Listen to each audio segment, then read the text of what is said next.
Okay, so welcome. Today we are doing a review of the cruise. We've had a lot of people asking lately.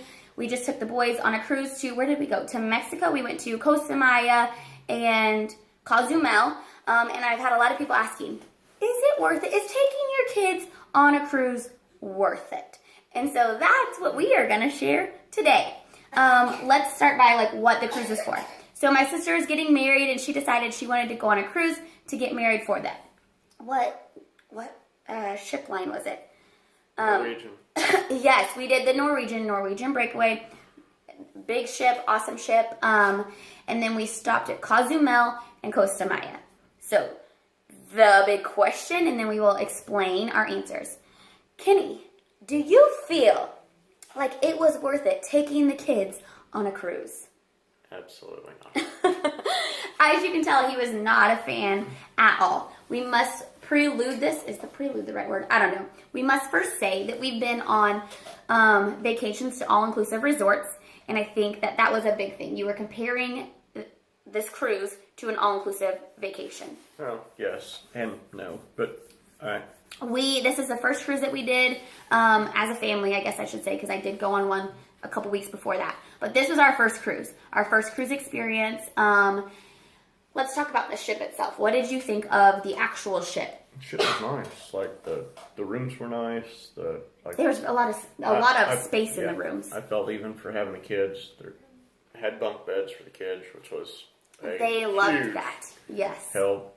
And our housekeeper person, he was awesome. The whole week, he made little shape animals for the kids out of towels, and he cleaned up twice a day. He was awesome. He was nice to everybody. Actually, he was probably one of the friendliest people we had on the boat. And yep. Barrett's nutritionist to make sure his food was right. Our middle child, he is gluten and dairy free. So we were super worried how that would really translate on a vacation, because vacation food, let's just be honest, it's very carb heavy. It's very junk foodish. So we were super worried about that. But they had a person who literally focused on the dietary aspects and filled in everything that he needed. So he'd go above and beyond to make sure that his food was what he needed. So that was a huge help. That honestly made us feel really, really good, the food aspect there.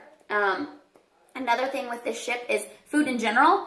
They had restaurants that were open 24/7. Food really wasn't an issue. I know I went on a cruise a couple weeks before, and there was never a place that was open. This one had tons of complimentary restaurants. They were open all hours. It wasn't okay, here's breakfast, and then there's a 2-hour time gap, and then there's lunch. That wasn't an issue on this boat, which I thought was awesome, especially with all the kids. Yes, but all the restaurants that wasn't the buffet they were all named different. They had Taste, they had the Savor. Manhattan Room, Savor, and all of them had basically the exact same menu. Yeah, I mean, the looked complimentary the same things printed sheet and everything. were the same ones. So Kenny was a little just let down there because the other specialty restaurants, obviously you had to pay for. That was not included. Right. We did get all-inclusive drink packages with when we booked because we booked 4 people. 2 people got to pick add-ons. We added on the drink packages. I ended up having 2 drinks the entire vacation. One, because I'm a mom, and I mean, moms, there's no vacation days even on vacation. And 2, you almost had to wait that long on a drink. Seriously, the bartenders, 2 thumbs down. Not impressed. We asked for a margarita the first time for me. They made it with red stuff and pineapples. I'm pineapple juice. I don't know about this. So that was a huge letdown, and he did not love it. The servers were so rude. He had a lot of people would make, he'd get their orders, they would walk away from him and then come back 5 minutes later, maybe if stand around. They'd make themselves a drink, disappear in the back. It's what the hell is going on here? Okay, but anyways, back to the kids. So there was a kids activity thing, a place where we could take our kids so that they can play. That was great, except for our kids didn't want to go. 1, they wanted to spend time with us. But 2, if we took our kids out to the little pool, there was one pool for the kids, and it was yay big. The kids weren't allowed in the adult pools. The kids weren't allowed in the hot tubs. The kids weren't allowed anywhere else except for this one little dedicated, like a little kiddie pool, and then like a 5-foot pool. Up to 6 inches deep. Obviously we have toddlers, so that's not possible. So the kids were only allowed in one area. But we would go there, they'd play for a little bit, we'd have to eat, and then they were so exhausted from the sun and the water, it was nap time. And we tried taking them to the little kid area during nap time. That was a no-go. And you can't take the kids there during meals. Obviously, I understand that. Yeah. But there was like no time. And then on cruises, all the fun things, all the events, all the shows, all that stuff happened at night. So like 8, 10 o'clock. We have a 6-year-old, a 4-year-old, and a 3-year-old. That didn't work. Nope. We finally, the last 2 nights, got to, like, bribed them into going to the kids area, and they had so much fun. It was awesome. They had a glow-in-the-dark party for them, and they loved it. And then they had a pajama party. And they had a pillow fight, so that was super fun. They really, really did love that once we got them to go there. A thing about that is you do have to have them picked up by 10:30 or you get charged. We're all about the budget, so we just picked them up. But it was still nice to have them. Even for 2 hours, that was a nice break for us. The experience getting off the boat. I don't know if it was bad weather. I don't know if Cozumel's just disgusting. I don't know, but it was... We went to like a snorkeling beach, which obviously with 3 kids, that's not a good idea.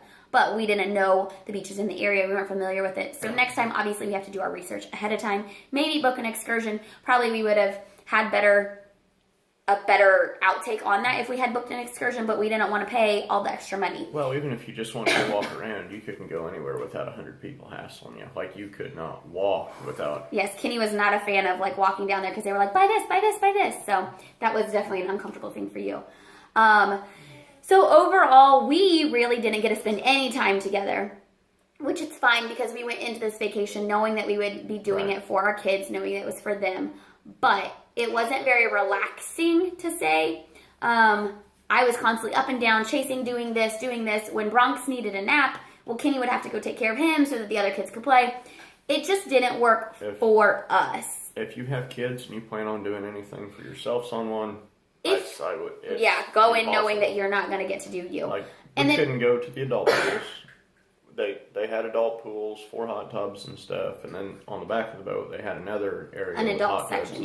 There was a lot of adult areas, so it would have been great if it was just us, but it was not. As an adult, you could not do anything if you had kids and they wanted to do, like, you couldn't just take them to the big pool with you and let them play in it with you and keep track of them like a good adult would, but you're not allowed to. You couldn't take kids anywhere near any of that, so it was pointless to have most of it. To me, I wouldn't. We could have spent way less money and went to an amusement park such as like Wisconsin Dells, French Lick, Indiana, like different places like that. And not spend a And they would have been able to play more. We wouldn't have been running and rushing and all the things.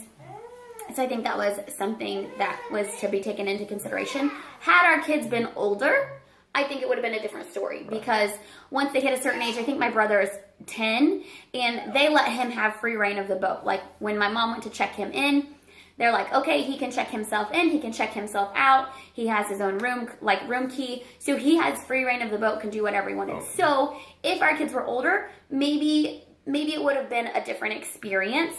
But they had rock climbing wall, they had like a video arcade area, they had like a jumping space, but not all of our kids were big enough to do that. Bud was the only one big enough to do anything. Yeah. Really. So we will not be taking our kids on a cruise again. We would much rather invest in like a week-long vacation somewhere closer to home, somewhere that we could spend actually more time at. Not drive 12 hours to go on a cruise that your kids sleep and play in a kitchen. Yeah, we paid a lot of money for them to sleep in the room. And of course, it's our kids' age. The boys loved it. I'm not going to tell you they didn't love it. It was an amazing experience. I'm glad we were able to go. But not impressed at all. Hard no for us. If you do have questions about our experience, or if you have input on cruises, maybe a Disney cruise would be a different option. But for us, no thanks. Next time we will definitely plan something different. Hopefully this was helpful. Have a great day.